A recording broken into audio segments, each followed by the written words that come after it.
Ó, já vou, viu? Tô indo. Amiga, me espere na porta. Irmã, espera. Não fala nada. O que você tá fazendo, Raon? Então você gosta, né, de pegar dinheiro?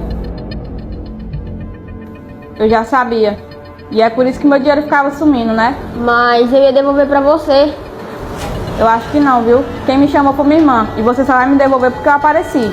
É porque eu achei que não ia... Que não ia o quê? Que não ia descobrir? Era isso que você tava pensando, né? Mas você tá muito enganado. Me desculpa, eu errei. Me desculpa nada. Você vai embora da minha casa antes que seu irmão chegue, pra não acontecer o pior com você. Mas eu já pedi desculpa. Eu não tenho pra onde ir. Eu não quero saber. Se vira.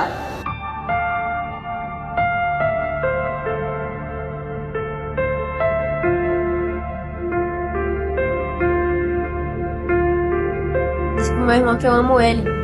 Tchau.